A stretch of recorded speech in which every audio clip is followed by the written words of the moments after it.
Estamos en todas las voces por Montecarlo Televisión. Ruido sobra.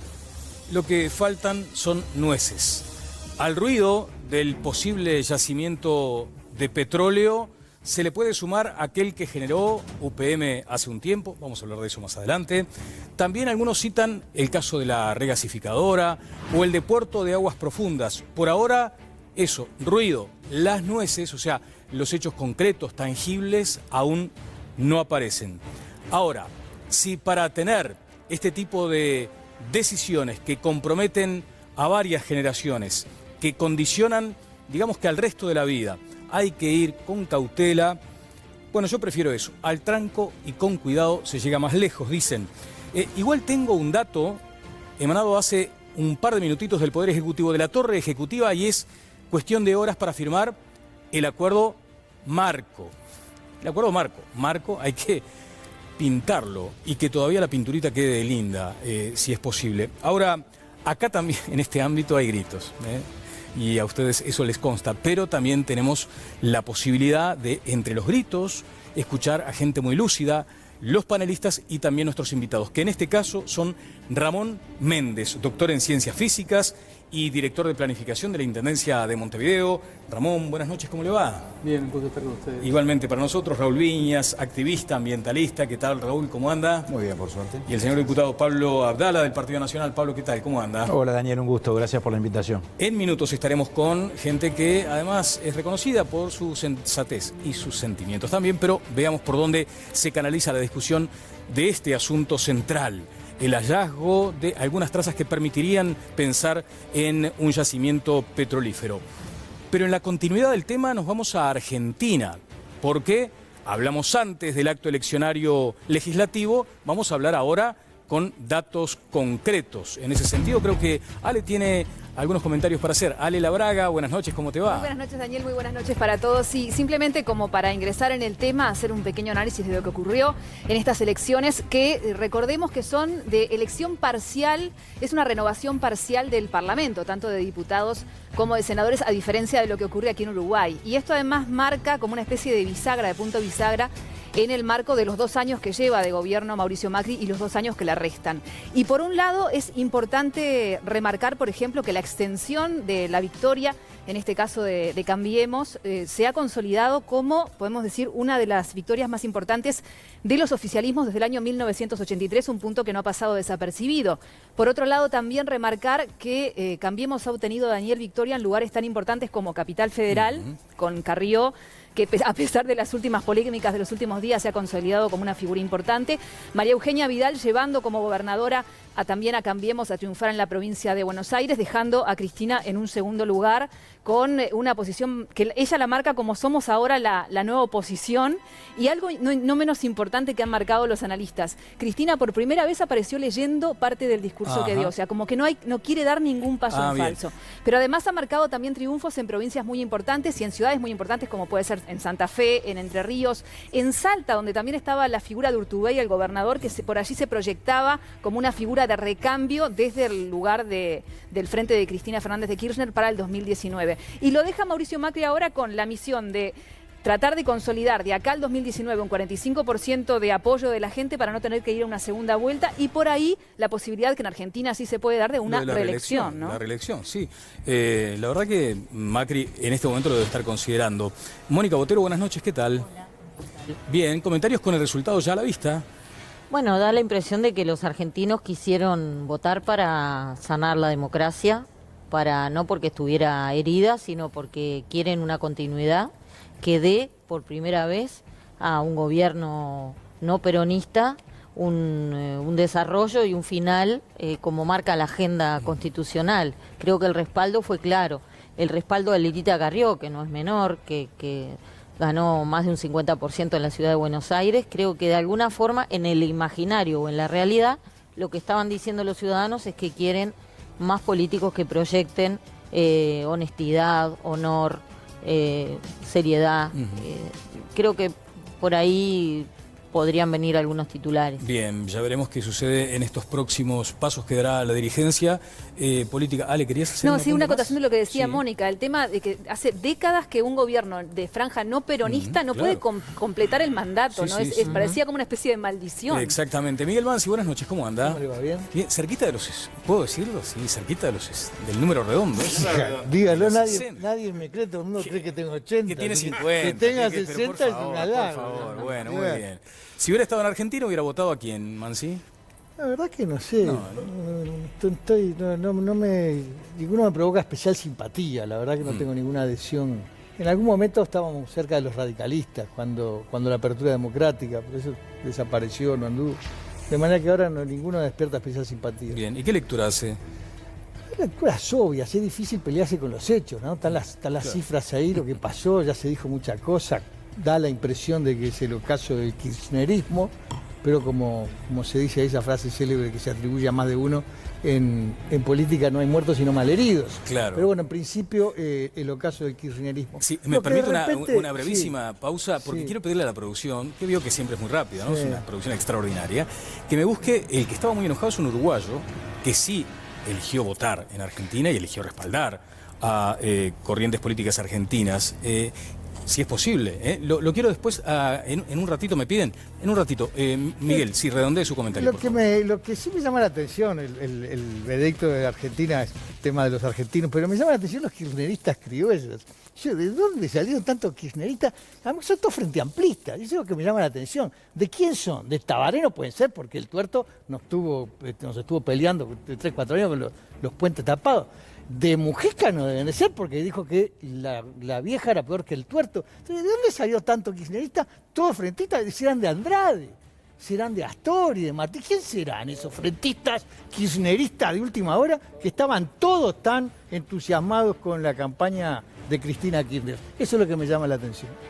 Oscar, ¿cómo le va? Muy buena elección Macri. O sea, en realidad no es que ningún proceso electoral haya tenido este resultado. Cristina ganó la segunda presidencia con un 54%. Macri tiene un 40%, pero un 40% es mucho y además ganan las provincias más importantes y en las que había más disputa. Sobre todo provincia de Buenos Aires, 4 de cada 10 argentinos viven en provincia de Buenos Aires, ganó 14 provincias de 24, es un muy buen resultado. Es un muy buen resultado para Cambiemos a mitad de periodo y después de haber aplicado un montón de ajustes que los indicadores sociales de Argentina son los que son. O sea, hay más pobres en la Argentina de lo que había. ¿Se siente fortalecido para más ajustes ahora, Macri? Bueno, al otro día que ganó las sesiones sube la nafta y hay, o sea, y colocan la agenda. Un panorama. Ahora está reunida la Comisión Interamericana de Derechos Humanos y entre las cosas que está discutiendo son denuncias de la Asociación de Jueces Laborales de la Argentina y de abogados de la Argentina en función del hostigamiento que están recibiendo del macrismo. Yo ayer tuvimos con ellos, también hay delegaciones de Brasil que están cuestionando el impacto de la reforma laboral, que por primera vez la Comisión Interamericana de Derechos Humanos asumió que es un tema de derechos humanos las violaciones en términos laborales. Lo que pasa es que es un avance desde el punto de vista jurídico, ¿no? Bien, está pronto, me dice la producción, lo que decía hace algunas horas Víctor Hugo Morales. Y será así nomás el mundo. Será así, es decir, se puede señalar cualquier mentira, hablar de transparencia. La misma persona que hace pocos meses hizo un blanqueo de capitales para que su hermano y sus amigos se denunciaran que tienen en el exterior 200 millones de dólares. Esa será la transparencia. Será el correo la transparencia. Es mortificante, pero se anima a decir la transparencia, se anima a decir que vamos a combatir la pobreza, al mismo tiempo que están con la carpeta sacando la flexibilización laboral. Sí, ahí, si me dejas, Daniela, hay una periodista mexicana que le hace esas dos preguntas. Le dice, bueno, usted habla de la transparencia y qué pasa con una ley de blanqueo que de los primeros favorecidos su hermano. Y la segunda pregunta que le hace es más en el sentido de decir, ¿daba para un baile, festejo y globo cuando acabamos de encontrar el cuerpo de Santiago Maldonado? Miguel. ¿No queremos hablar de Cristina o no queremos hablar de Cristina? ¿Queremos hablar de los 5 millones que tenía la nena, de caja chica en el banco? ¿Queremos hablar de las bolsas de dólares? ¿Queremos hablar de eso? ¿Alguien va a defender eso, Miguel? No. Quería estar seguro, No. porque el Muy Frente bien. Amplio, pero el Frente Muy Amplio bien, Miguel. lo defendió Muy bien, Miguel. con valor Muy y bien, con Miguel. calor Nadie va a durante defender- toda la campaña. Nadie va a Durante defender toda eso. la campaña. No esperaba menos de Se usted, puede Andrade. discutir lejos del barro, No Miguel. esperaba menos de usted, Andrade. Bien, Mónica. Y la historia no se entiende sin, la política no se entiende sin la historia. A veces la historia un mes antes o 5 años antes, pero tenemos que mirar cómo dejaron el gobierno. Tenemos que mirar a la gente siendo presa, escondiéndose, tirando bolsas llenas de plata por los balcones. Estas cosas no salen gratis. Después, supuestamente ministros, va a tener el gobierno que viniera, ¿no? Era obvio que iba a tener. ¿Comentarios sobre lo de Víctor Hugo? Por lo que veo, no. ¡Qué tupé! Es lo único que se puede decir. Bueno, mañana a las 8:30 de la noche, en el horario en que va Todas las Voces, los martes y los jueves, tendremos una edición especial de Telenoche. Y desde ya puedo afirmar que es un imperdible, un imprescindible para entender o para tratar de entender lo que sucede con Venezuela. Bajo la conducción de Federico Paz, con el aporte en las cámaras de Daniel Revetria, mañana Telenoche, edición especial, con un equipo allí, en Venezuela. Un adelanto. Para tener una visión completa de lo que ocurre aquí, fuimos a hablar con los protagonistas de la escena política y escuchar las distintas versiones de lo que está ocurriendo en Venezuela. Tuvimos la posibilidad de hablar mano a mano con Ernesto Villegas, ministro del Poder Popular para la Comunicación e Información del gobierno de Nicolás Maduro, y con Lilian Tintori, activista venezolana que trabaja fuertemente en defensa de los derechos de los presos políticos, esposa además del líder opositor Leopoldo López, que cumple en estos momentos arresto domiciliario.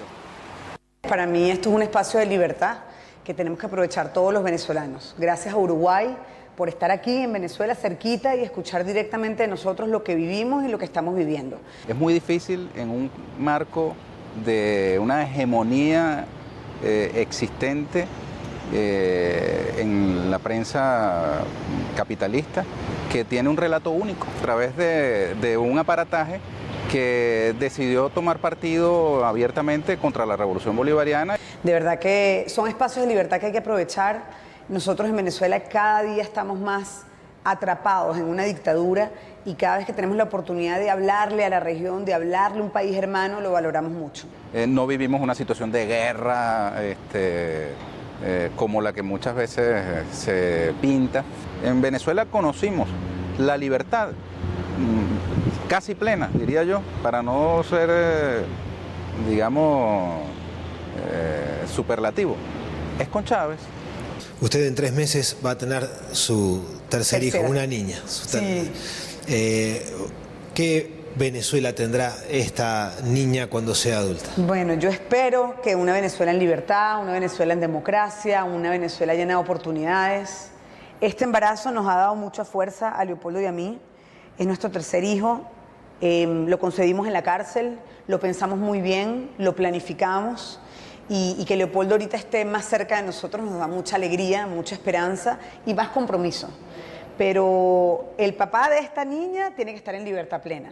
Leopoldo tiene que salir de esta cárcel injusta porque Venezuela lo necesita.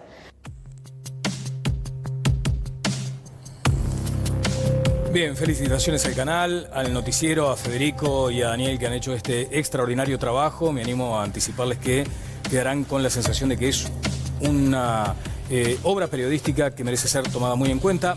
Algunos comentarios. Sí. Bueno, se partió la mesa del MUD. Se partió hoy, ¿no? Hay noticias que son de hoy, que no son solamente de hoy, que son del día después de la Constituyente. El debate parlamentario después de la Constituyente, Ramos Salud acusa a Freddy Guevara varias cosas. La primera, de acribillar el diálogo. Se informa del diálogo que existía, porque en realidad la información sobre el diálogo acá llegaba muy poco.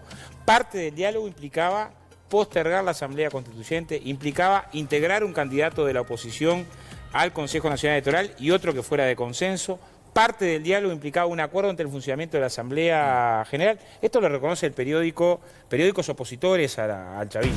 Ahora, hoy es más duro, ¿no? Hoy salieron a decir que Ramos Salud y Acción Democrática, que ganaron 4 de las 5 alcaldías, son traidores. Es lo que dice Capriles, en una grieta de la que se informó poco y que existía. Y una cosa era que el chavismo denunciara que había mercenarios a sueldo generando desestabilización, y otra cosa que ahora desde la misma oposición se acusa a Guevara y a otros líderes de la oposición a tener mercenarios a sueldo haciendo sabotaje, ¿no? O sea, tendríamos que tener una Creo que consideración. el tema del diálogo siempre es cuando los gobiernos, sobre todo gobiernos autoritarios, es una forma de confesar su debilidad, es cuando llaman al diálogo y ganan tiempo con eso. Me parece que dialogar con un gobierno que impuso las cosas que impuso para empezar la constituyente, yo qué sé, yo sería un poquito más dura. No sé si tendría ganas de dialogar, pero bueno. Bien, Mónica. Queda feo decirlo. Ale, sobre este asunto, bueno, las redes además empezaron a palpitar con este tema y además... Sí, no, tenemos participación por todos los temas Claro. que estamos planificando, Me así imagino, que recuerden, me imagino. @todas las voces 4, y estaba mirando el informe de Federico, me parece justamente como se llama el programa, Todas las Voces, Sí, ¿no? Poder escuchar exacto. y ver desde adentro, porque muchas veces aquí escuchamos las voces de venezolanos que se han radicado acá en Uruguay, y está bueno, por ahí perder la parcialidad y tratar de llegar a fondo del tema, ¿no? Lo más que se pueda. Miguel. Es una pena enorme que se salga a reivindicar o que se disfrute o que se haga escarnio de la oposición, que claramente está pasando un momento de crisis, está pasando un momento de desorientación, y se olvida de los 120 muertos que hubo en 120 días de protesta.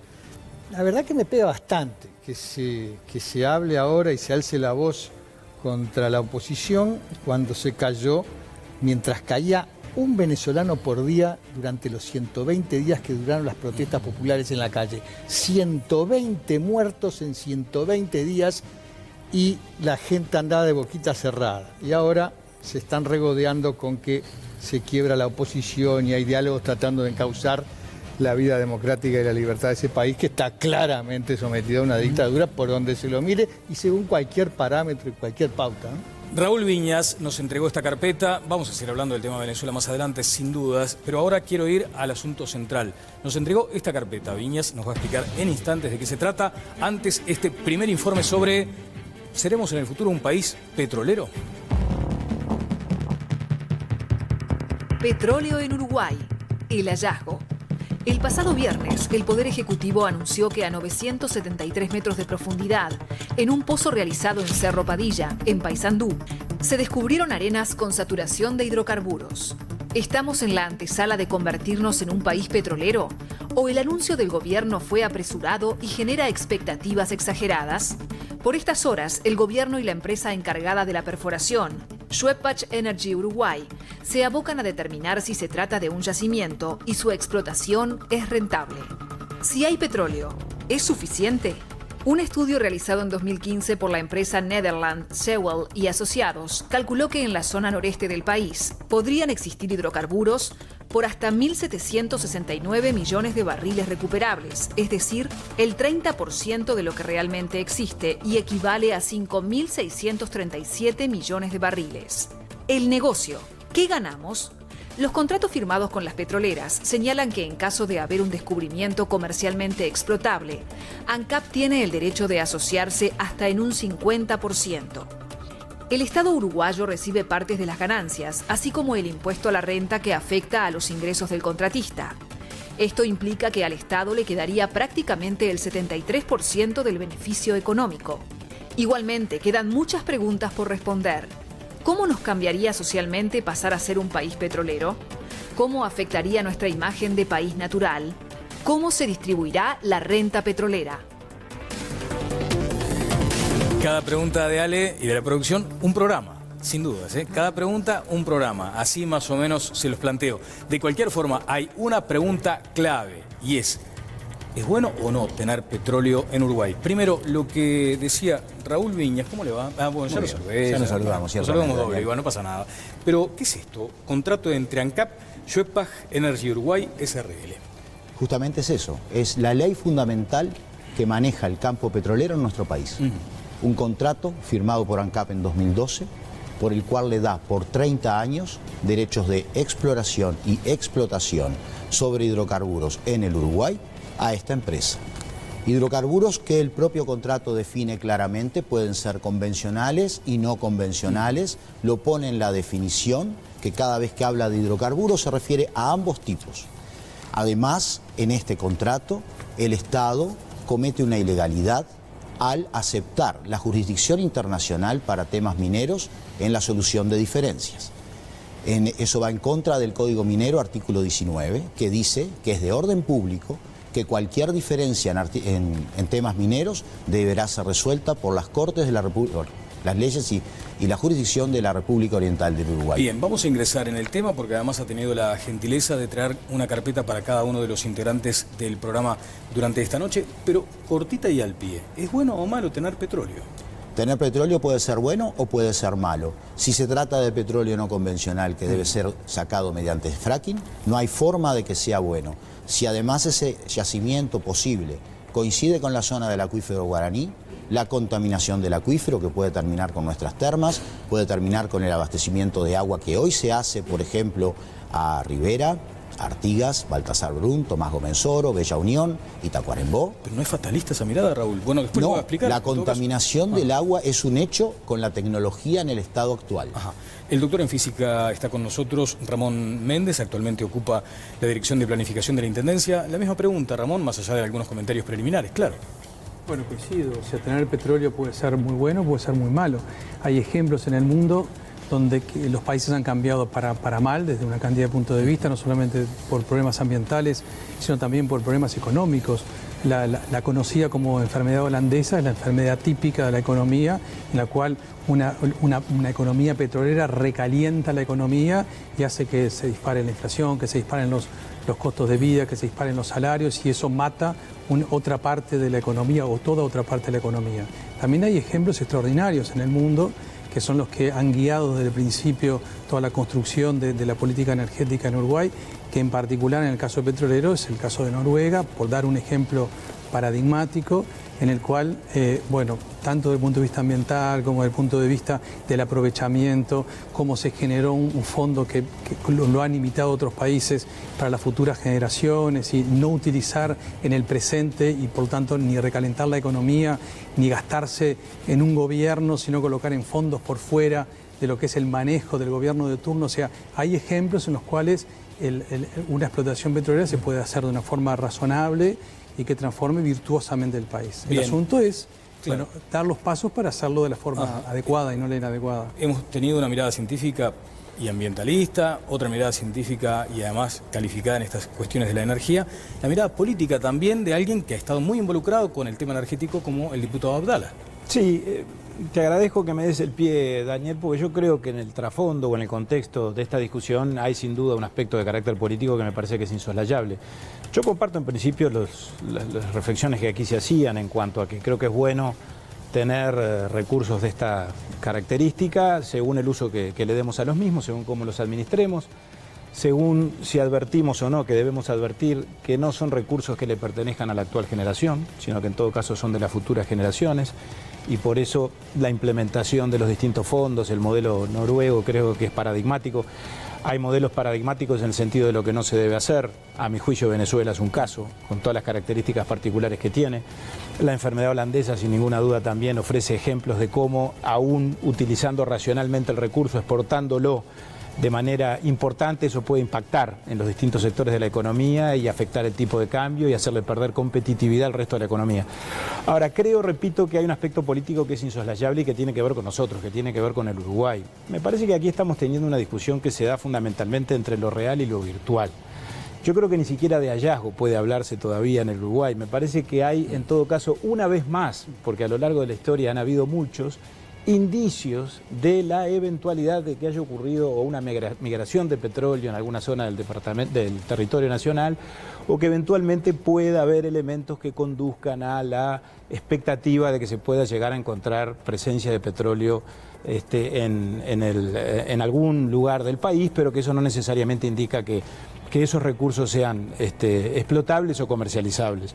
Yo creo que el gobierno ha hecho... la atención la dimensión que cobró este anuncio en particular? Sí, yo creo que el gobierno ha hecho un muy mal manejo público de todo esto y de la comunicación, lo digo con toda franqueza. Advierto que esto se inscribe también en una especie de apuntalamiento del gobierno de determinados temas en el afán de dar buenas noticias, que conducen precisamente a construir, en todo caso, sensaciones en la población que están muy alejadas de la realidad, o que por lo menos es muy prematuro, desde ese punto de vista, transmitir como cosas ciertas, cosas que todavía no han ocurrido. Bueno, vamos a ir más a fondo con eso. Me quedé además con la negativa cuando se mencionó El caso noruego como paradigmático lo negó enfáticamente Viñas, por lo menos con un gesto que después quiero decodificar. Mónica, sí decías. Sí, me parece, retomando lo que decía el diputado Abdala, me parece que con el anuncio del viernes el presidente Vázquez puso en juego una cosa mucho más valiosa que el petróleo, que todavía es algo en lo que no nos vamos a gastar la plata porque no la tenemos ni cerca, que es la credibilidad del gobierno. Me parece que el presidente está jugando con la credibilidad del gobierno en las últimas semanas incluso. No solamente con este anuncio, que parece como que está subestimando a la gente. Ya la gente no le cree los anuncios. Me parece que está muy mal asesorado en la parte de comunicación, coincido totalmente con el diputado, porque está viniendo de una semana antes cuando anunció lo de UPM y dijo en la semana próxima vamos a estar firmando, y no era la primera vez que anunciaba lo de UPM, y no era la primera vez que anunciaba lo del petróleo. En febrero de 2016 llamó a los expresidentes para hablar, para dar una imagen de Estado y de vamos a hablar del futuro. Cuando salió de la reunión dijo que iba a presentar un proyecto de ley de hidrocarburos, donde se hablara de si vamos a hacer Noruega, o si vamos a hacer Arabia Saudita, o si vamos a hacer Venezuela, o si vamos a hacer Uruguay tratando de hacer las cosas bien. Ese proyecto de ley nunca apareció. O sea, se trata de tirar bombas ahí en el medio de la mesa y después no pasa nada. La gente se está ya cansando de eso, ¿no? Yo le gritaba no apoyado al diputado Abdala para pelearle un poco, porque dijo que habían hecho, y lo repitió Mónica ahora, el gobierno un muy mal manejo comunicacional. Yo creo que no, yo creo que fue magistral el manejo de la comunicación del gobierno. La gente no es boba. Pero claro, pero a ver, no se puede perder lo que no se tiene. Usted la credibilidad la dejó por el camino hace ratazo. Voy a parasitar a Conrado Hughes, que está de vacaciones pero sigue tuiteando, y levantó una serie de tweets haciendo la historia de los anuncios del Frente Amplio, de los gobiernos del Frente Amplio, que arranca el 14 de agosto de 2005, donde dice hayan reserva de gas en Uruguay. El presidente Tabaré Vázquez ha declarado que se ha demostrado científicamente la existencia de un reservorio de gas en agua territorial del país. 24 de junio de 2008, reservorio de gas para 120 años, dijo Tabaré. 15 de abril de 2011, Uruguay halló petróleo por primera vez, ahí ya lo anunció Sendik. 12 de agosto del 2013, Uruguay vuelve a hallar indicios de petróleo. En 3 o 4 años vamos a tener muy buenas noticias, dice Sendik. 11 de noviembre, nuevas estimaciones, José Colla, Carolina Cose, tenemos petróleo, tenemos gas, tenemos de todo. Y finalmente, como recordaba Mónica, en febrero de 2016, convocatoria de expresidentes. ¿Por qué salieron ahora a decir una vez más, 1, 2, 3, 4, 5, 6, 7, por séptima u octava vez que había petróleo? ¿Qué pasó antes para que esta gente saliera a decir que había petróleo? Pasaron cosas espantosas, mi amigo. Pasó que subió la carne, subió la leche, los brasileños trancaron la leche. Vázquez se agarró a los besos con Mugabe, un asesino serial, un criminal, un genocida. Y pasó UPM. Entonces hicieron un magistral uso y manejo de la comunicación, porque taparon todas las barbaridades de esa semana con el pozo de petróleo, que por cierto no existe. Óscar. No tomó la pastilla, Miguel. Yo voy a leer la... Pero hay cosas que te sacan, muchachos. Sí, ¿Qué querés? Como vive decía sacado. Mónica, que somos todos tarados. Yo voy a leer la comunicación de presidencia, porque o leemos comunicaciones diferentes, ¿no?, del punto de vista de la magnitud que se le da, o tenemos una interpretación diferente de los conceptos del idioma español. Dice: se ha descubierto presencia de hidrocarburos en Paysandú, según la información oficial comunicada por los técnicos. Punto. Este es el primer pozo exploratorio offshore en tierra en 30 años en Uruguay y el primero en el que se ha descubierto presencia de hidrocarburos. A pesar de eso, aún falta determinar si el descubrimiento es comercializable. Cierra. ¿No? O sea, ¿dónde se tiran las campanas al vuelo? ¿Dónde está la gran... ¿Dónde está? Yo traté de escuchar con mucha atención. Voy a pedir si se puede hacer lo mismo. Escuché a Mansi con mucha atención, que generó toda una apasionada ofensiva acerca de la... Lo puedo comentar. Me parece, ¿no?, que en realidad después se toma esto como se toma por los medios, ¿no? Lo pueden amplificar, le pueden dar mayor peso, menor peso. Pero claramente dice, falta determinar si es comercializable, es el informe de los técnicos que están estudiando en el lugar. No es un informe del gobierno, ¿no? O sea, es un informe técnico, se encontró hidrocarburos, no se sabe la magnitud. Hoy hubo una instancia muy importante en el propio lugar Y de eso nos va a estar informando más adelante José Ignacio Romero, que ha estado allí, un equipo de Telenoche, del Centro Monte Carlo de Noticias. Allí hubo técnicos de la Dinama, que además han descartado, me gustaría ir luego con Viña sobre este asunto, han descartado en principio la aplicación del fracking. Y allí está la moratoria respecto a este sistema. ¿En algún momento será necesario para aquello no convencional que también sugiere este informe que teníamos con el propio Raúl Viñas, que nos acaba de acercar esta carpeta? Bueno, en fin, me dicen que en un minuto estará José Ignacio Romero desde el departamento de Tacuarembó. ¿Tú decías, Mónica? Lo que quería decir es que está bien que eso dice el comunicado, pero el tema es en el contexto en el que se liberó. El presidente habló con los medios ese día cuando le fueron a preguntar qué pasaba. Fue el viernes, se está terminando la semana. Usted anunció que en esta semana más tardar se firmaba la UPM y ¿qué pasó? Le dijo, bueno, esto todavía no está resuelto, pero vayan a mirar la web del presidente porque hay una información muy importante que va a ser muy importante para el futuro del Uruguay. En una hora. ¿Qué dice la gente? Ale, por favor, porque tenemos la encuesta de Twitter, quiero que opine la gente, que tenga más presencia en el programa. ¿Qué está diciendo la gente cuando le preguntamos esto en nuestra encuesta, Ale? Exactamente, a través de @todaslasvoces4, lo que les preguntábamos a ustedes era lo que ven allí en pantallas. ¿Es bueno o malo para el país la existencia de petróleo? Y hasta el momento, porque sigue abierto el sondeo, las respuestas son 48% dicen que bueno, 52% dice que malo. Recuerden que pueden seguir participando a través de @todaslasvoces4 y también opinando en el programa con el hashtag Opino en TLV. Bien, está muy bien este sondeo que planteó el programa. Quise abrir un poco las preguntas. Después tengo una encuesta en mi cuenta de Twitter que menciona algunos otros aspectos interesantes. Oscar. Sí, yo también tengo sorpresa por lo siguiente, ¿no? Hace una semana se anuncia que estaba cerca del acuerdo con UPM. Arriba el 90% de la posibilidad del acuerdo. Probablemente se cierre la semana próxima. Probablemente se cierra la semana próxima o no se cierra la semana próxima. ¿Y a quién le puede extrañar, mirando sensatamente una complejidad de este tipo, que vos tengas una situación en la que se difiere de acuerdo? ¿No? En la que existan condiciones que... ¿Quién no participó de una negociación en la que al cierre de la negociación se tranca? Por una semana, por 15 días, por un mes. Pero el presidente dijo esto. El presidente dijo... Anuncio. Esto dijo. Estamos cerca de un acuerdo, probablemente semana que viene cerremos. Más de un 90% de acuerdo. ¿No? Los grupos que han trabajado están cerca del acuerdo. Estar cerca del acuerdo no es el acuerdo. Y hasta que no está todo acordado en cualquier negociación 90% es casi cerca de la Sí. Más de 99% hasta que no está todo acordado, no está acordado nada. Más del 99%. Si hay una regla de oro en las negociaciones, es que hasta que no está todo acordado, no hay nada acordado.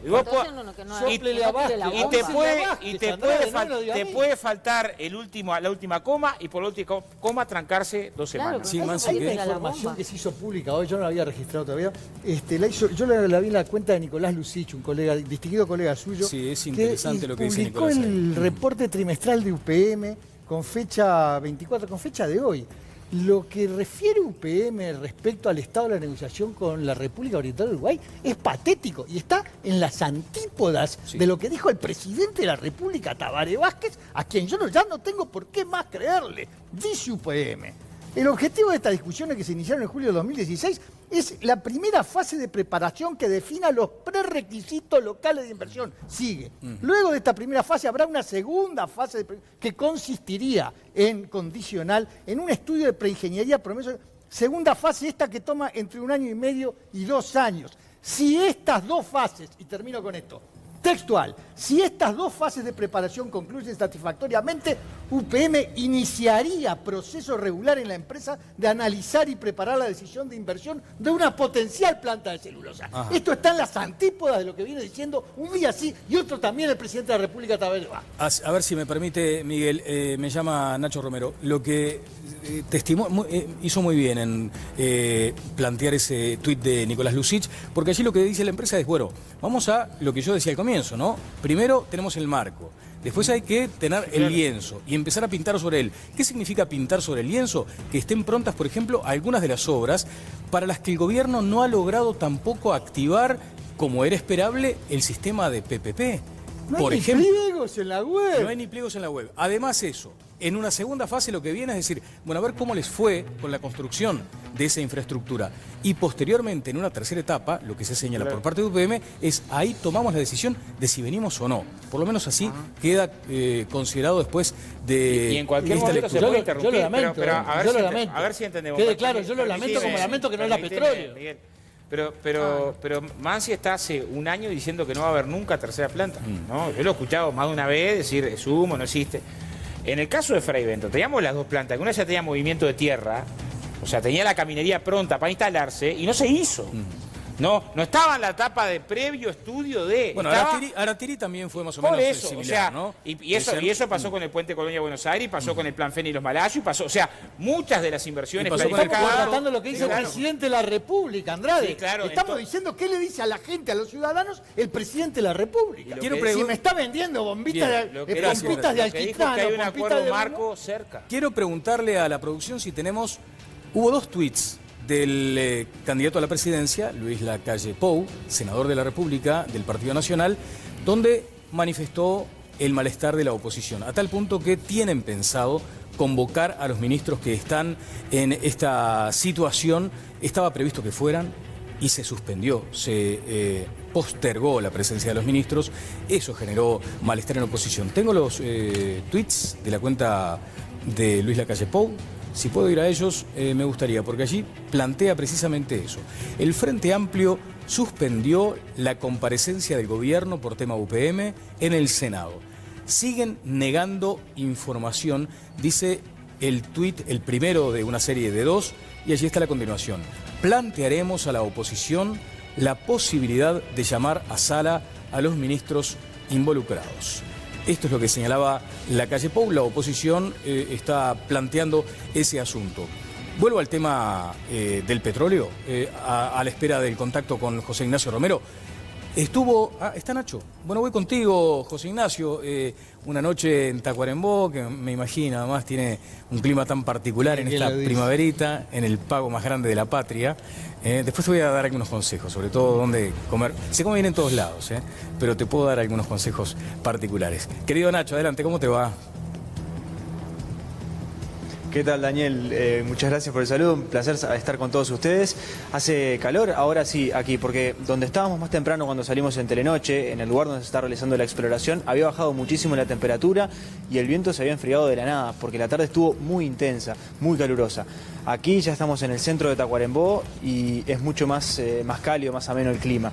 Están todos los hoteles ocupados. Le preguntaba a algunos de los muchachos que trabajan en algunos de los hoteles que recorrimos si era puntualmente por esta situación de exploración y búsqueda de petróleo, por la llegada de los técnicos de Dinama y demás, y me explicaban que no, que en general entre lunes y jueves suelen estar todos los hoteles ocupados. Averigüé que hay alguna actividad ganadera, de remates y demás, y eso también genera mucho movimiento. Está bastante movida en la ciudad, que hacía tiempo por otra parte yo no venía, y ha sido un gusto de verdad reencontrarme con esta ciudad. Bien, Nacho, y sobre tu presencia allí, hoy veíamos unas imágenes extraordinarias de Daniel Revetria, que te ha acompañado en esta tarea, pero ¿qué pudiste concluir luego de estar en el terreno?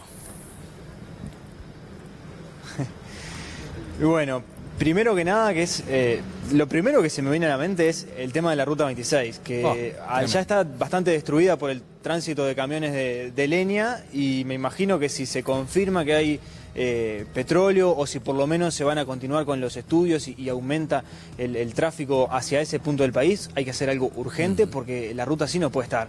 O sea, es una ruta que une además dos departamentos muy importantes, que es transversal en el país, entonces conecta el centro con el litoral oeste.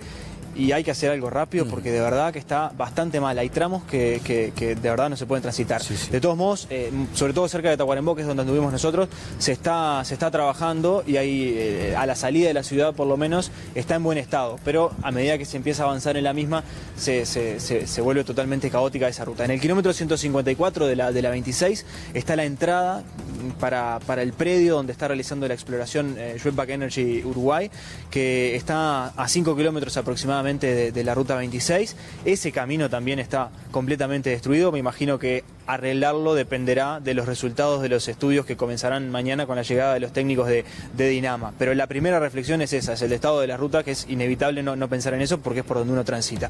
Después, bueno, el trabajo que se está realizando allí, hay algo que llama la atención, que incluso comentábamos con Daniel Revetri, con Gabriel García, que son los compañeros que están aquí con nosotros en Tacuarembó, y es el hecho de que, si bien las medidas de seguridad son muchísimas dentro del predio que está delimitado para la realización de la exploración, no hay ningún otro tipo de seguridad, por lo menos visible. Eso llama mucho la atención. Están los contenedores donde se quedan los trabajadores, está el lugar donde está la torre, donde está el pozo y donde se concentran los trabajos. Es un predio no muy grande, capaz que 60 metros de largo y no más de 25 de ancho, pero no hay ningún otro tipo de seguridad, y eso llama la atención no por el hecho de que puedan robar, sino simplemente por el hecho de que se acerca mucha gente.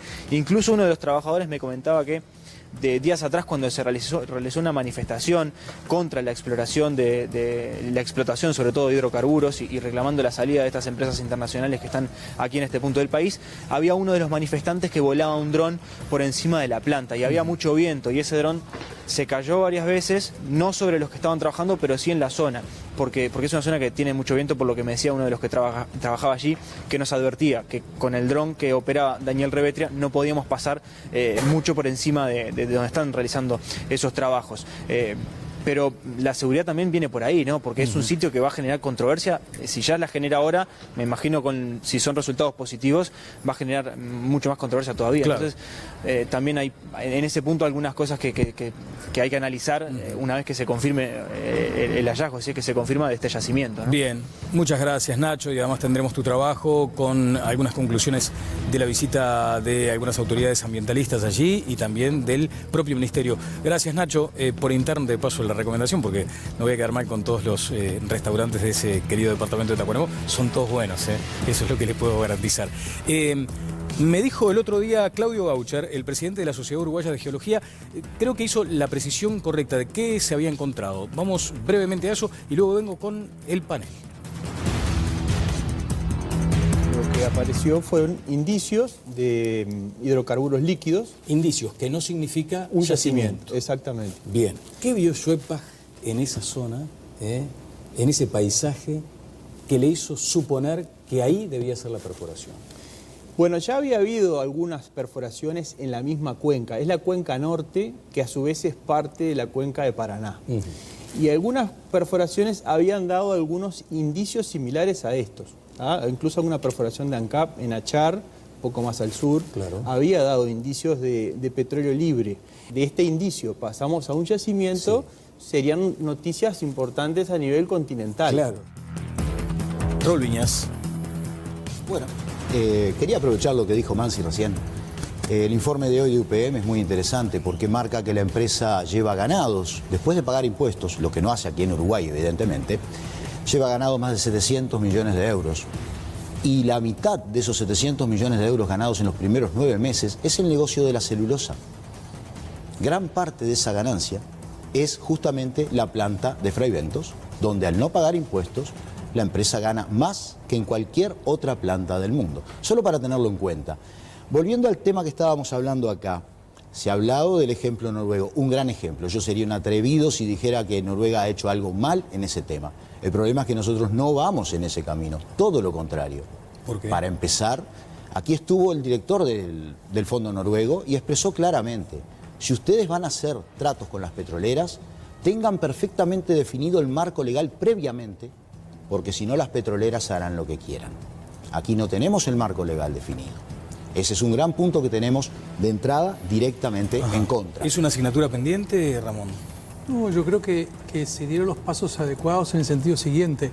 En el tema petrolero, vender la piel antes de cazar el oso es lo que hay que hacer. Es decir, a ver cómo es eso, porque todo el mundo supone lo contrario. Claro, o sea, porque no podemos esperar a ver si tenemos petróleo para ahí en ese momento vamos a discutir cómo generar un marco, qué queremos hacer con él, cómo lo vamos a explotar. Es decir, tenemos que empezar con mucha anticipación y capaz que hacemos todo eso y después no encontramos nada. Pero si no lo hacemos con anterioridad, lo llegamos a encontrar y estamos en serios problemas. Entonces, fue lo que se comenzó a hacer desde la Comisión Multipartidaria de Energía, que creo que es un gran ejemplo de cómo podemos trabajar juntos los diferentes partidos políticos del país, en los cuales se comenzaron tempranamente las discusiones ya en el primer gobierno del doctor Tabaré Vázquez y durante toda la administración anterior, para analizar justamente, recuerdo 7 puntos, el experto que plantea Raúl Viñas, la primera vez que vino al Uruguay creo que fue en el año 2010, la primera vez que lo trajimos, y ya antes habían ido técnicos uruguayos a Noruega para prepararse justamente y para comprender lo que es la complejidad de poder llegar a una explotación de petróleo. Desde los técnicos de INAMA se vienen formando desde hace mucho tiempo ante la eventualidad de tener que autorizar un pozo o algo por el estilo. Doctor, y también políticamente, ¿no? Claro. O sea, el hecho de que políticamente se vengan dando diálogos desde hace tanto tiempo muestra que creo que tanto desde el gobierno como desde la oposición hay una preocupación bien interesante en relación que esto no se puede hacer de cualquier manera. Una pregunta que se hace la gente, que además, como la mayoría de nosotros ignoramos mucho estos procesos y el detalle, lo que dicen es ¿por qué la moratoria específica para el fracking y no una ley que lo prohíba definitivamente, que no haya posibilidad de marcha atrás con eso? Creo que acá hay dos visiones. Hay una visión bastante, en el mundo hay dos visiones sobre esto, una visión bastante extrema que dice prohibamos aquello que tenemos algún tipo de dudas, prohibamos las tecnologías donde puede generarse Principio dudas. de precaución ambiental. Como un principio de precaución es una de las formas que se maneja el tema. Otra corriente en el mundo es analicemos antes de prohibir y veamos si pueden existir algún tipo de forma de aplicación de la tecnología como para que eso... Perdón, estoy hablando. Sí. A ver si eso efectivamente... se puede aplicar o no se puede aplicar. Hasta ahora yo creo que en un tema que en realidad era teórico, porque hasta que no efectivamente se vea, primero si hay petróleo, segundo qué tipo de petróleo, qué tipo de yacimiento, es una discusión teórica, creo que el tema ha quedado en una indefinición, simplemente en un aspecto de análisis. Creo que ahora sí están empezando a quedar con más claridad. La idea, por ejemplo, de decir, bueno, mientras que no tengamos alguna prueba o un análisis más profundo, prohibámoslo, porque es la forma de como precaución ambiental que podemos llegar a cubrirnos mientras que se culmine el análisis. Bueno, en primer lugar, no existen dos posiciones con el fracking. No hay un caso solo de fracking bueno y desafío a cualquiera a que cite un solo caso de buen fracking. En segundo lugar, acá tengo el proyecto de ley que el Poder Ejecutivo envió al Senado, en este caso, de la moratoria del fracking.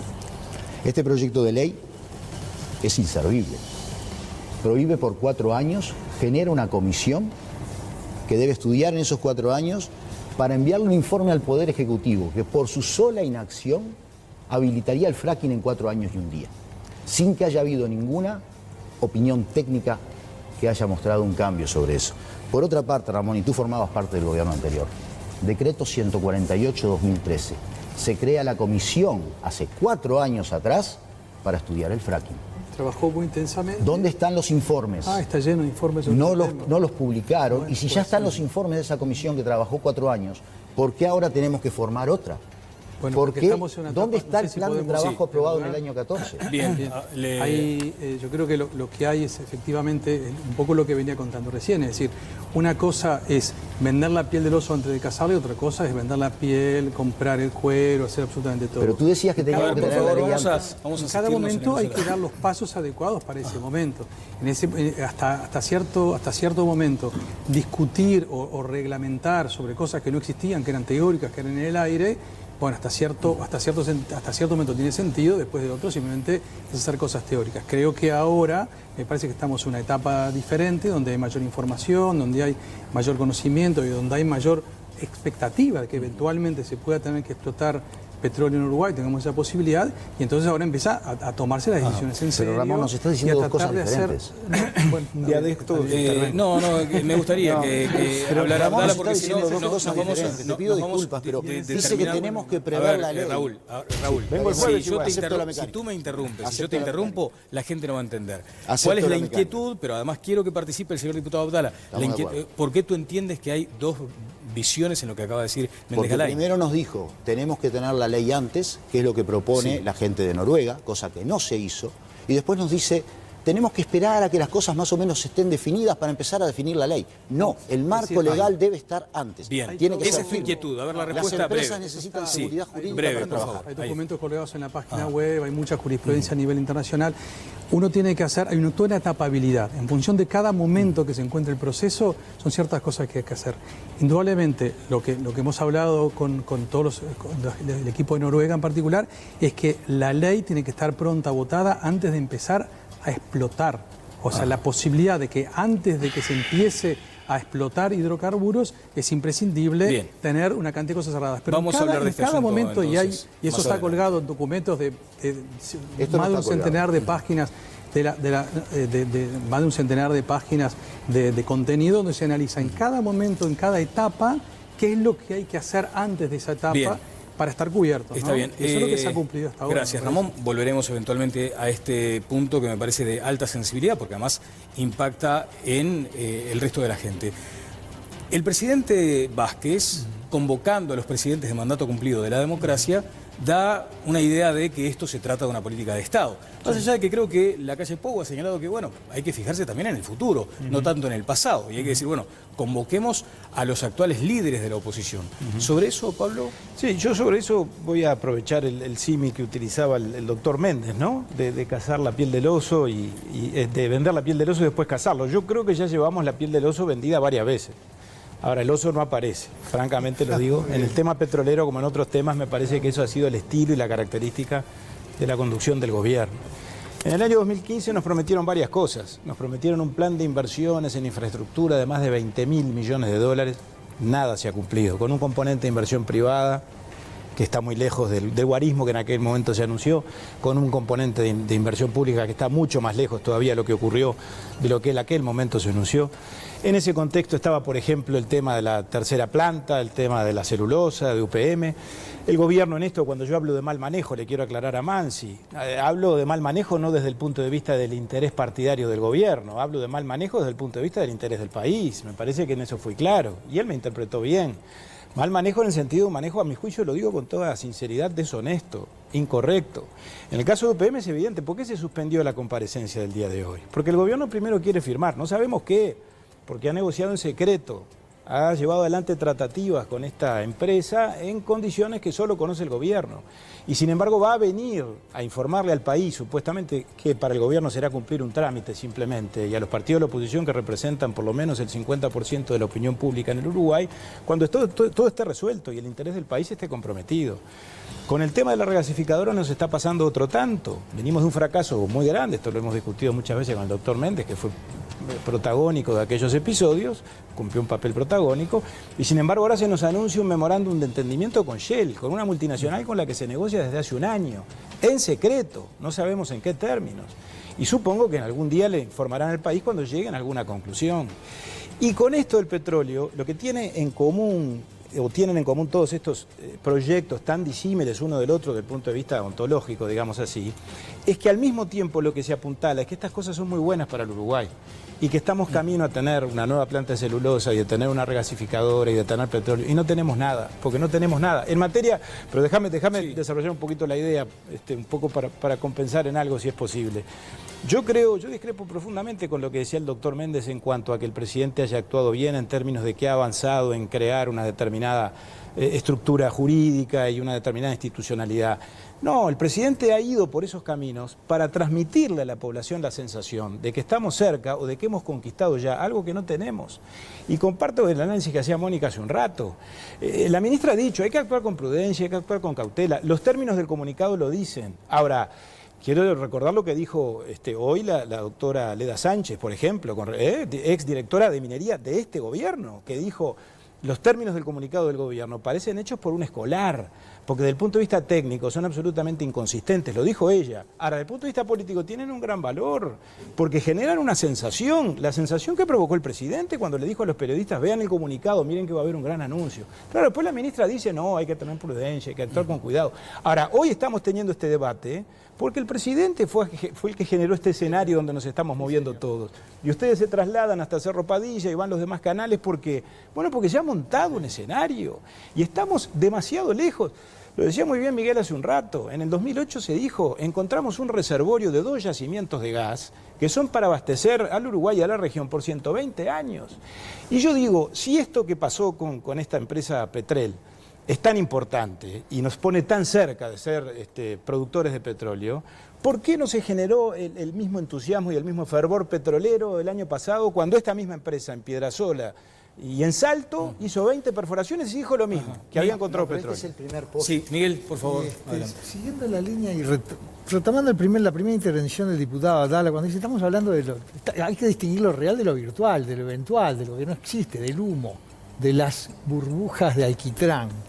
Las pompitas de alquitrán, perdón, era eso lo que quería decir.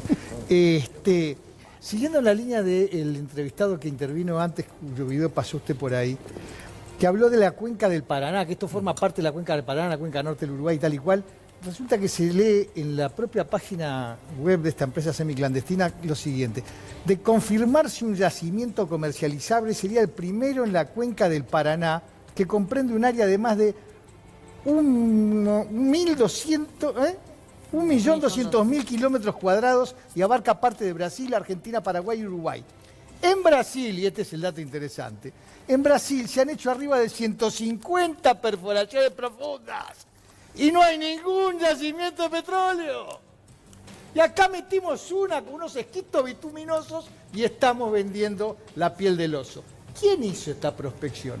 Una empresa que se llama Schwebach, que ha sido comprada por esta otra empresa que acaba de mencionar el diputado, Pretel, por 8 millones de dólares recientemente, por lo cual adquirió, por 5 millones de dólares, por el cual adquirió el 51% del paquete accionario.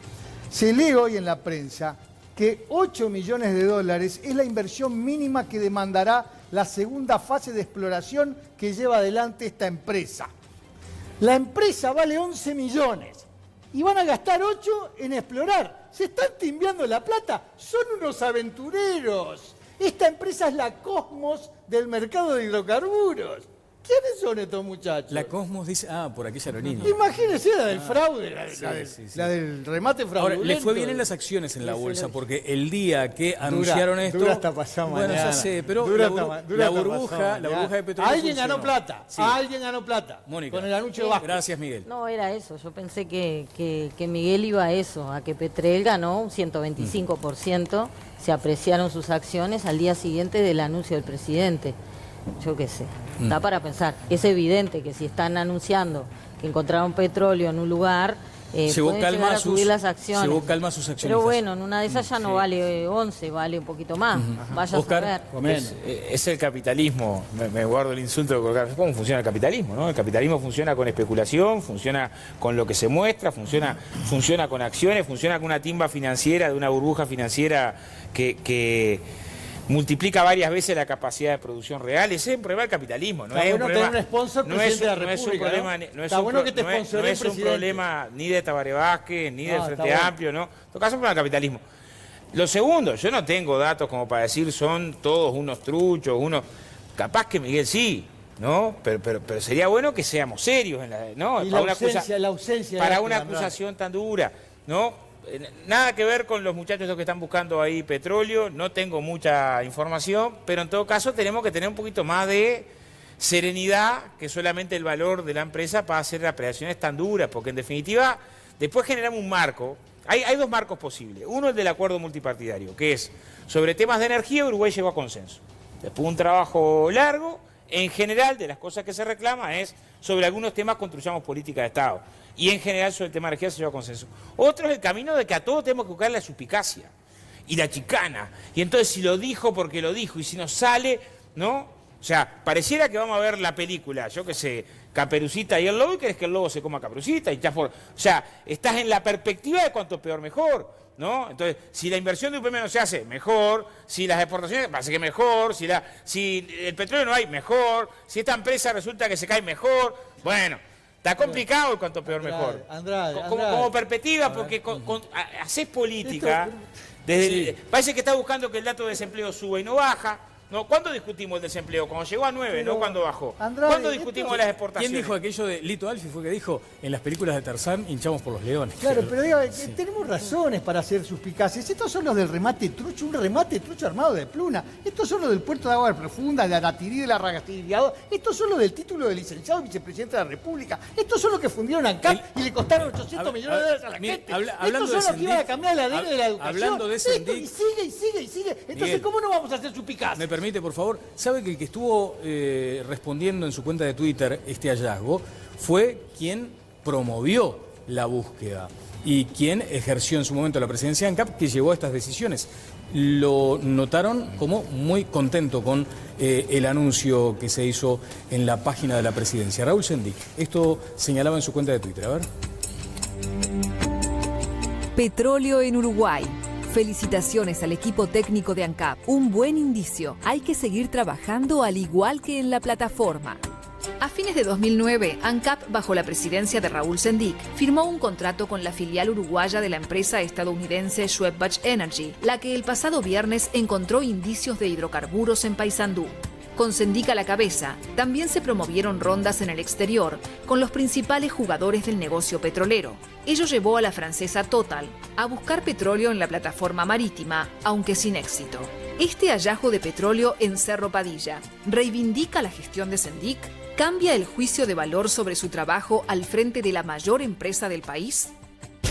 Bueno, ¿se reivindica a Sendic con esto, Miguel, desde su punto de vista? Brevísimo. Le puedo leer las declaraciones de Sendic del 2011 del 2013. En el 2011 decía que en 2 años teníamos. En el 2013 decía que en 3 o 4 teníamos. Lo que diga en el 2017, no me importa nada. Mónica. Este tipo mintió. Es un mentiroso contumaz, dijo que era licenciado. Por más que broten chorros de petróleo de 25 pozos, no se va a cambiar un juicio sobre un vicepresidente que miente sobre su título universitario y que le hace perder 900 millones de dólares a los uruguayos.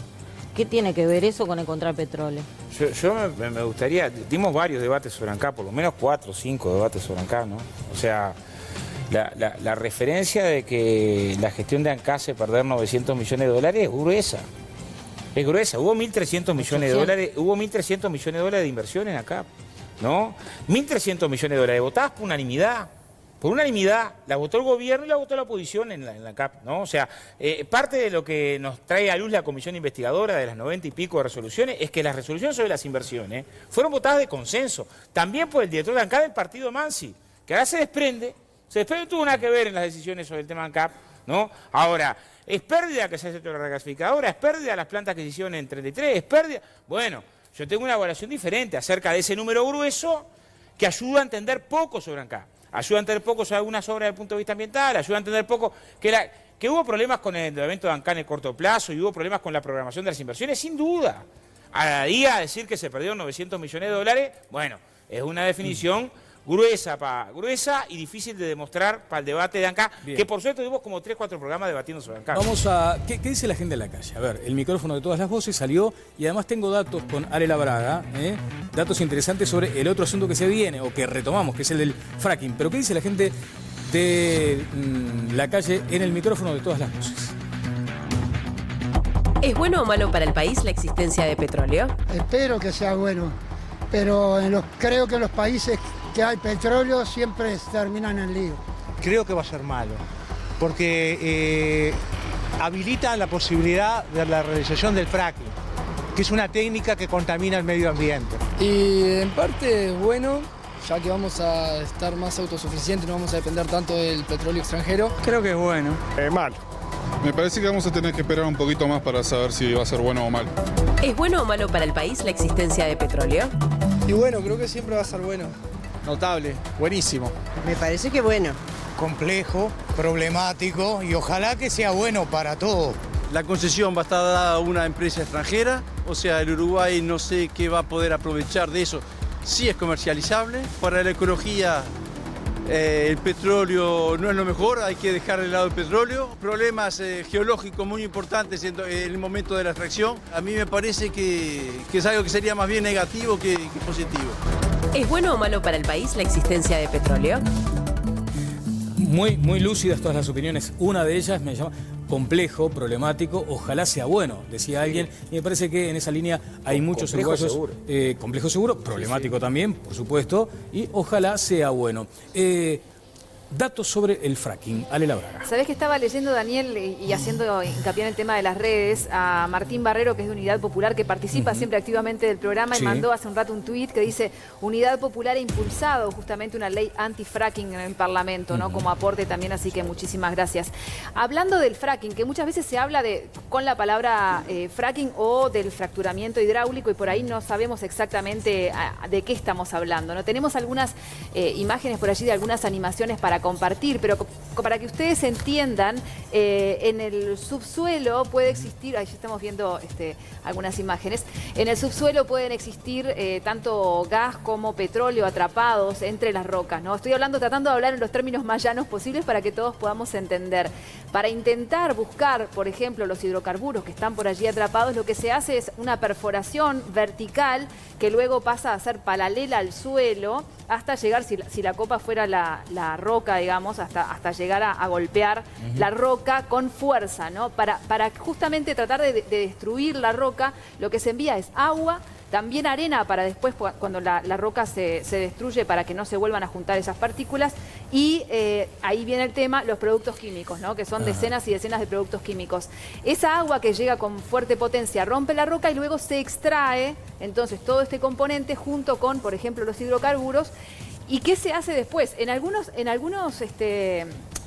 informes se habla también de que estos elementos que se utilizan para la perforación a veces se permean y esa mezcla química queda directamente en las capas subterráneas. Y por otro lado también el agua que se extrae con los hidrocarburos, por ejemplo, con el gas, también después hay que devolverla a algún lado, ¿no? ¿Y a dónde? Ahí viene el tema de la contaminación. Esto es un tema que está en debate en todo el mundo. Es muy importante, creo que aquí en Uruguay también hay que debatirlo profundamente por este hecho puntual o por todo lo que está por venir.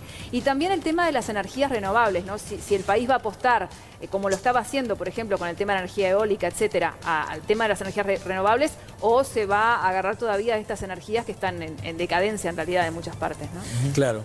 Soy solo yo aquel chiquilín que con ilusión siempre decía, mirá si en el patio de mi casa tengo un pozo de petróleo.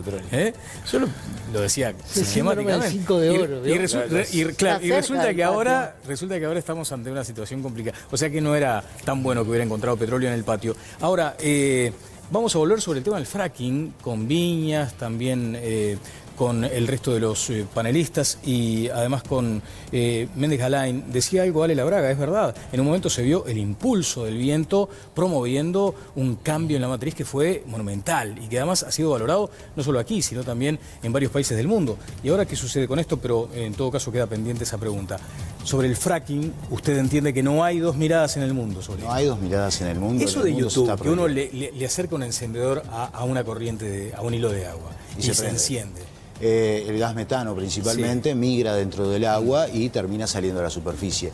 Pero el problema principal... ¿Tiene que ver con esto del fracking? Por supuesto. Pero con el fracking que se hacía antes, digamos, el que se hace ahora es mejor. No. El fracking que se hace ahora es mejor, pero no mejor para el ambiente. Es mejor para las empresas porque la mezcla que utilizan para disolver el hidrocarburo que está mezclado con la roca es más efectiva para hacerlo. Utilizan solventes, utilizan detergentes, gelatinizantes, porque usted no puede mandar agua con arena por un tubo si el agua no está gelatinizada. Cualquiera que haya tratado de poner agua de arena en un vaso con agua sabe que la arena se va al fondo. No hay forma de manejarlo. Esa gelatina que se manda al fondo se hace reventar y después hay que disolver la gelatina para poder recuperar el agua. Ese es un proceso sumamente sucio, que si se hiciera en superficie, nadie soportaría siquiera verlo. Pero el tema del fracking que tenemos es que cuando se hace esa perforación, yo invito a cualquiera que agarre, por ejemplo, esta mesa que es de vidrio y le pegue un martillazo, pero que previamente me diga hasta dónde van a llegar las rajaduras. No se sabe. Cuando uno perfora la roca y la rompe, la roca se raja hasta donde ella quiere y por esas rajaduras llega directamente todas esas sustancias químicas que se agregaron, llegan al agua o a los demás reservorios. Hay una cosa más. Breve, la empresa Schwesbach, ahora cuando empezó a hacer estas exploraciones, importó 169 toneladas de productos químicos para utilizarlos en estos pozos. Schwesbach es una empresa que ha tratado de hacer fracking en muchos países del mundo, incluso al Estado francés. Cuando Francia prohibió el fracking en 2013, le planteó una demanda. Una demanda al Estado francés por las pérdidas que iba a tener de hacerlo. Ese es el niño que tenemos metido acá adentro. Y tiene otra cosa más. Se hablaba de la empresa que verdaderamente me importa poco, pero se dice que la empresa, salió ahora, aumentó 125% sus acciones. Es cierto, pero nosotros controlamos la bolsa de Australia. La venimos siguiendo desde hace meses con nuestros compañeros, gente del interior que se mete y la va vigilando, gente de Salto, de Artigas, de Paysandú, de Tacuarembó, que están trabajando en el tema. Y ahora las acciones están a menos de la mitad de lo que estaban hace 6 meses. Méndez Galain. ¿Me permitís una cosita más? No, porque si no quedamos en la distribución muy inequitativa. Bueno, disculpad. sobre el tema del fracking. Volvemos a insistir sobre eso. Yo creo que me parece que usted negó en un momento cuando yo decía esto de acercarle un encendedor a un curso de agua y eso se enciende. ¿Eso no sucede actualmente? Claro, por supuesto. Sí, por supuesto. O sea, no hay duda de que el tema del fracking es una técnica muy complicada que puede llegar a tener consecuencias extraordinariamente negativas, que se ha empezado a comprender en el mundo de qué manera tratar de hacerlo un poco mejor, pero entonces, sigue siendo, ¿por qué no prohibirlo? Sigue siendo una técnica. Bueno, digo, hay un proyecto, ahora que nos estamos aproximando a la posibilidad de decidir si se va a usar o no fracking, llega el momento de tomar una definición. Entonces Hasta usted ahora no descarta que la prohibición sea la vía, por ejemplo. No, por supuesto, para nada descarto, al contrario, no descarto para nada que la protección sea la vida. Lo que yo creo que siempre es una cuestión de qué manera nos manejamos como país, si vamos corriendo antes de que sea necesario hacer las cosas, hacerlas, o cuando llega el momento avanzar y tomar las definiciones. En este tema, nuevamente, creo que estamos hablando generando una discusión donde no hay discusión. Nadie está proponiendo hacer fracking en Uruguay. Es una cosa que... Está proponiendo permitirlo. Nadie está proponiendo hacer fracking en Uruguay. No escuché ni una sola voz en ese sentido. Entonces, no generemos una discusión donde no la hay. ¿Por qué no pacificamos la discusión? ¿Y por qué no descomprimimos esta tensión y lo prohibimos lisa y llanamente? Porque además esto no es introducirlo en la Constitución. Esto es establecer una prohibición por ley que mañana puede revisarse por otra ley. A mí me llama mucho la atención que el Poder Ejecutivo haya planteado una moratoria. Hay proyectos para prohibir el fracking por tiempo indeterminado que, repito, pueden ser revisados. Mi partido está comprometido con ese camino. Hay proyectos de diputados del Partido Nacional, el diputado Olivera, el diputado Umpierres, el diputado 36 Amarilla. firmaron los proyectos. Entonces yo digo, me parece que terminaríamos con las suspicacias. Por supuesto. Creo que pacificaríamos la discusión. Si en tal caso, como todos tenemos prevenciones y otros tienen la certeza en todo caso de que es muy malo, el ejemplo de Viñas, de los grupos ambientalistas, y si no está en el horizonte cercano ni de este gobierno ni del país, prohibámoslo. ¿Qué hizo el país con la energía nuclear? La prohibió por ley. Exacto. Se reeditó el debate en cuanto a la energía nuclear, ahora salió de la agenda, pero hace relativamente poco tiempo. Todos estábamos hablando en cuanto a la necesidad o a la conveniencia, cuando todavía el tema del gas no estaba resuelto o no estaba ni siquiera encaminado. Se puede estudiar el tema, si no era necesario diversificar la matriz energética y también incluir el gas, la energía nuclear, teniendo en cuenta que estamos en una zona donde los riesgos de la energía nuclear los tenemos a la vuelta de la esquina, porque Argentina ha desarrollado un plan de producción de energía nuclear sostenido, como todos sabemos. Vayamos a la prohibición y creo que terminamos de hablar del tema. Bien, esto es lo que decía la ministra de Medio Ambiente, Naida de León, sobre este asunto que estamos tratando en el debate de esta noche en Todas las Voces. En realidad, el fracking no se utiliza en este tipo de situaciones y no se va a utilizar. Inclusive, el gobierno ya envió un decreto de moratoria del fracking por 4 años. Considerábamos que no tenía sentido la total prohibición, porque en definitiva las tecnologías cambian y van mejorando. Lo que quiero transmitir es la tranquilidad que la Dinama está al lado del ANCAP y del Ministerio de Industria en coordinación con todos, fundamentalmente controlando la empresa que está haciendo los trabajos. ¿Le da tranquilidad lo que dice la ministra? Espero, y no tengo forma de dudar, que debe ser la sincera opinión de la señora ministra. Lamentablemente no tiene elementos legales ella para reforzar lo que acaba de decir. En este momento, con este contrato firmado en 2012, la cláusula 17 del contrato nos pone directamente en que la empresa va a decidir la forma de explotación. Y si no la aceptamos, la cláusula 29 del contrato nos lleva a un juicio internacional. ¿Y saben lo que pasa ahí? La empresa gana más dinero con el juicio que sacando petróleo. ¿Y esto por qué sucede? Porque no tenemos el marco legal adecuado para trabajar en esto. Y por eso caemos en hacer contratos. Contratos que son excepciones.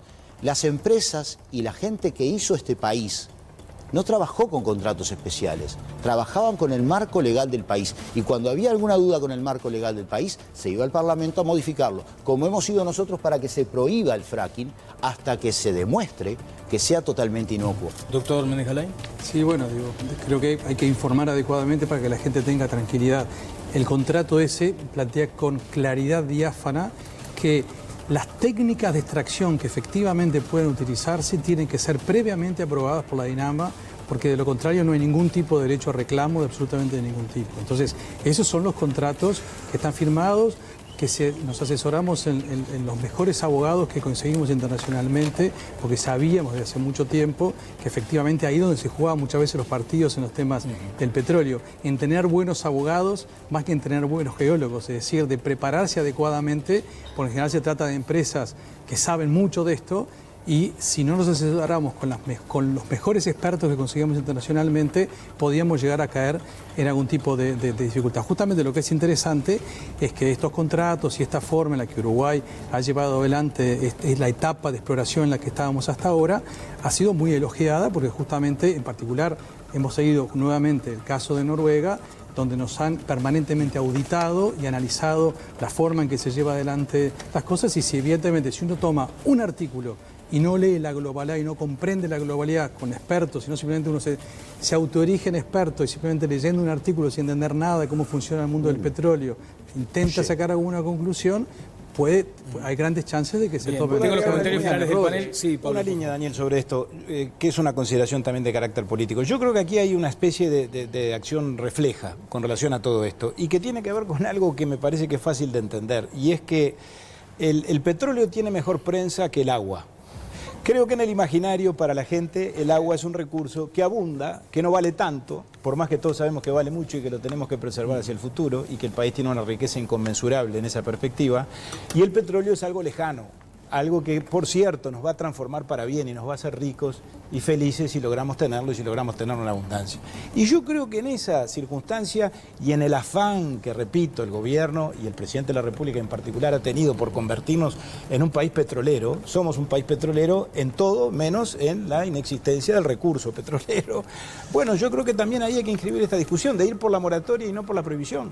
Prohibamos, asumamos que los esquistos y que la práctica del fracking para obtener de la explosión de la roca y de la inyección de agua el recurso petrolero con el Uruguay no va, porque nosotros somos un país que tenemos que preservar determinada riqueza natural. Bien, Ale, ¿me das los datos de la encuesta y luego comentarios de los panelistas? Vamos a hacer el refresh correspondiente, Daniel, porque había entrado a ver la encuesta de tu cuenta también, sí, que estaba bastante variada. Parejita, ¿no? Sí, mira, lo que preguntaba Daniel era lo siguiente, de los posibles escenarios, si se confirman yacimientos utilizables de hidrocarburos en nuestro país, y a ver cuáles eran los escenarios, ¿no? Bueno para Uruguay el 34%, que fue la opción ganadora, malo para Uruguay el 29%, ni bueno ni malo el 13%, y que no opina por ahora, decía el 24% de los participantes en la cuenta de Daniel Castro. Respecto a nuestra encuesta aquí en Todas las Voces, vamos al resultado hasta ahora.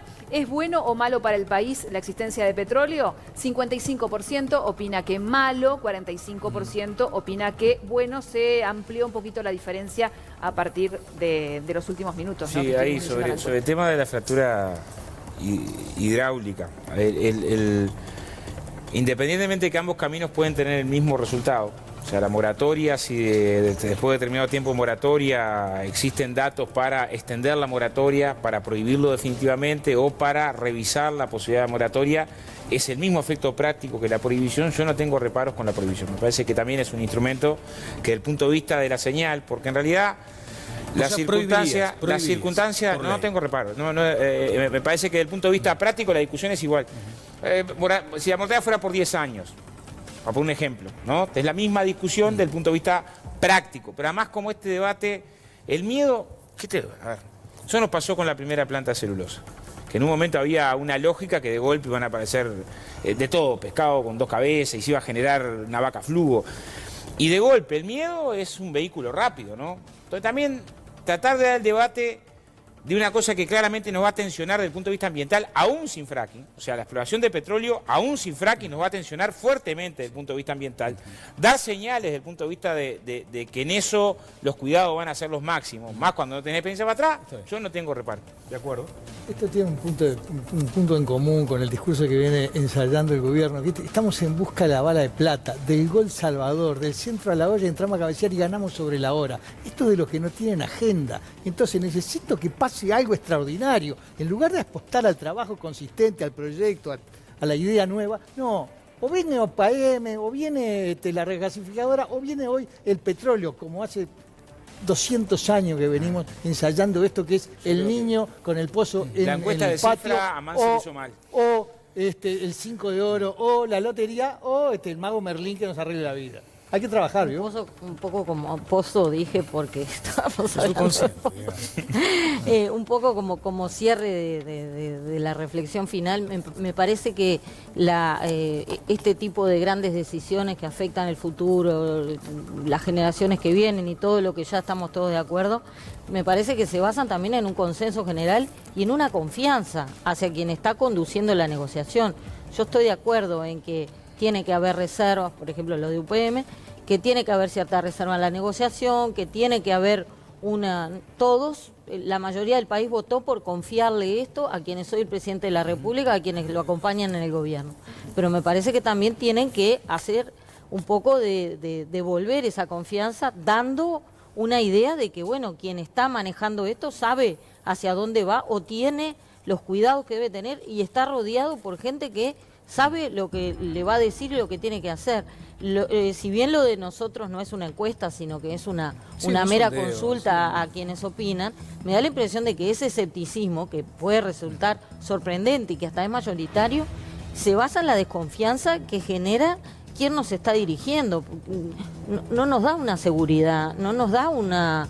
el cheque no lo podemos terminar de firmar porque estamos todos como en una incertidumbre, que me parece que además, bueno, es injusta, es el presidente y es nuestro gobierno, tendríamos que tener más confianza, pero creo que ellos hicieron mérito para que esa confianza se fuera perdiendo. Decía al comienzo también eso, ¿no? De que al tranco se llega más lejos. Creo que es un dicho campero que tiene que ver con eso, ¿no? Al tranco se llega más lejos. Uno debería suponer que acá se está yendo al tranco para llegar más lejos y con más seguridad.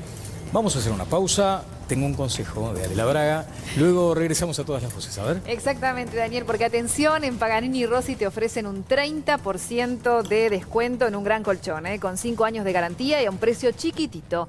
Con resortes importados, línea Supreme, 2 plazas, última generación y no se dan vuelta. Precio de lista 9.990, el precio final 6.990. Somier completo, precio de lista 17.130, precio final 11.990. Y las almohadas van de regalo. Comunícate por WhatsApp al 094-503-278.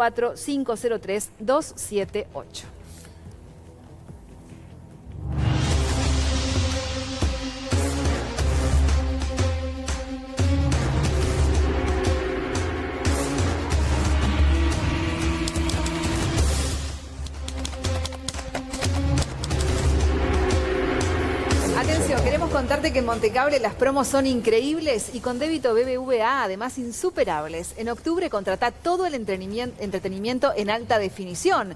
Lo mejor del cine y Fox Premium, los partidos de la Celeste y las mejores ligas del mundo con 25% de descuento durante 12 meses. Una promo exclusiva si haces débito con tarjetas BBVA. Además, podés acceder cuando quieras a Click and Play y disfrutar del mejor contenido. Quédate con la mejor opción. Pedila al 2909-0000 o en montecable.com. Bien, estamos llegando al cierre de este debate en horario central. Hay algunas frases interesantes sobre los temas que hemos tratado. Por ejemplo, Daniel Martínez, intendente de Montevideo, expresidente de ANCAP, exministro de Industria. Además, los datos son esperanzadores y la expectativa es grande, dijo cuando se conoció el hallazgo. Juan Grompone, lo peor que le puede pasar al país es encontrar petróleo. Creo que el presidente Valle decía algo similar. Carolina Cose, la actual ministra de Industria, es un tema muy importante para el país, tenemos que ser prudentes y no marearnos. Bueno, allí estaba lo del presidente Valle. Ojalá no haya petróleo en Uruguay. Hoy se está conmemorando el primer año de la desaparición física de Valle, porque en su discurso todavía se abreva por parte de generaciones del Partido Colorado, que de hecho están de elecciones juveniles. Vamos a estar tratando ese asunto más adelante. ¿Me prometen un minuto de cierre? Sí, cada cómo uno? no. Así que un minuto. Dale, ponelo ahí. Mire, antes de que comience la cuenta del minuto, Carola Viaga, la senadora Viaga, explotación de petróleo. En 2014, Ramón Méndez decía, antes de pensar en explotar petróleo hay que hacer una evaluación ambiental estratégica. Y lo advierte como contradictorio. Sí, porque se derogó. Se hizo. Eso se concretó. Después hay otro muy interesante de Intamuzú, que decía, bueno, se están transformando en expertos de la exploración del petróleo, quienes no se animaron a ir en ese camino, y también expertos en otras tareas que no se animaron a emprender. La derecha, dice 2 puntos. Un minuto, voy a poner... Dale. Voy a poner el cronómetro, si me permite, porque Estamos perdiendo segundos. No, ahora sí. Mire, 1 minuto tiene. Muy bien. Raúl. En primer lugar, cuando nosotros nos pudimos hacer cargo de este contrato, lo estudiamos. Hace 5 años que tenemos este contrato. Lo estudiamos con el mismo equipo de abogados que le ganó el juicio a la ANCAP para poderlo obtener, porque este contrato era confidencial y no se lo daban a nadie. Voy a romper una lanza por el contrato. Dice en una parte que la empresa deberá cumplir todas las normas internas de la República Oriental del Uruguay, tratados y convenios internacionales sobre protección del medio ambiente. ¿Eso qué es lo que hace? Hace que esta empresa no tenga inamovilidad jurídica como tiene UPM y Montes del Plata, y entonces podemos ponerle la ley de prohibir el fracking y la tienen que obedecer. Está en el contrato, no nos pueden hacer juicio. Eso es muy importante. Y aplaudo, Oscar, que te hayas unido a que tenemos que prohibirlo, porque la única cosa racional con el fracking es prohibirla. ¿Cuánto fue? No, quedó con 12 segundos de renta. Dale. Ramón Méndez Galay. dividimos, los Y a mí repartimos. me da un poco de pena lo que está pasando, ¿no? O sea, teníamos una oportunidad espectacular. Es una oportunidad, esto no sabemos. Por ahora es simplemente una oportunidad de hacer cosas nuevas, una oportunidad de tener nuevas posibilidades para el país. Y en lugar... Yo recuerdo cuando en el año 2008 con Daniel Martínez, el ministro, yo director de Energía, fuimos y recorrimos los directorios de todos los partidos políticos para compartir, tratar de generar desde aquel momento política de Estado, después construimos la política energética, cuando transformamos juntos con toda la participación de las energías renovables, con todo lo que implica, decenas de miles de puestos de trabajo generados, $500 millones de reducción de los costos, una política ambiental fenomenal que llevó adelante el país. ¿Y cómo ahora, en lugar de decir, ponernos juntos a pensar cómo aprovechamos esta oportunidad, estamos discutiendo sobre lo que no es? Sobre si vamos a hacer fracking, que nadie está prohibiendo hacer fracking, sobre si qué tenemos en un contrato que todavía... O sea, a mí me gustaría realmente que nos focalizáramos en discutir la oportunidad que tenemos por delante. Bien, Pablo Abdala. Ojalá el país algún día tenga petróleo. Yo lo miro con expectativa a eso, sin ninguna duda. Y es más, apoyamos históricamente desde que empezó esta última etapa de la exploración en el mar territorial, con mucho énfasis, lo que la administración del Frente Amplio viene haciendo, por ahora sin resultado y sin éxito. Ahora, la felicidad pública, el desarrollo del Uruguay, la generación de riqueza y la generación de empleo no necesariamente está asociada o atada o condicionada a que el país tenga petróleo. Eso es algo que creo que tenemos que tener claro. Y tenemos que pensar antes, por lo tanto, en lo que perentoriamente nos está interpelando para que el país pueda crecer y pueda desarrollarse y pueda proyectarse. A mí hoy me preocupa bastante más que administremos mejor ACE, que ratifiquemos y firmemos de una vez el Tratado de Libre Comercio con Chile y ver cómo hacemos para revitalizar el mercado de trabajo, que perdimos 40.000 empleos en los últimos 2 años. Esto no es en términos de falsa oposición, esto es en términos de separar las cosas y de en todo caso marcar prioridades. Me preocupa todo, pero me preocupa mucho esto en el plazo más inmediato. Lo que es la habilidad de un parlamentario, ¿no? 59 segundos 18 centésimos. Prohibamos el fracking. No lo practiqué, no lo practiqué. Bueno, no. Señores, nos vamos a reencontrar el jueves 20 y 30 en el debate en horario central, que ustedes saben está aquí en Montecarlo Televisión con todas las voces. Será hasta entonces, que pasen todos.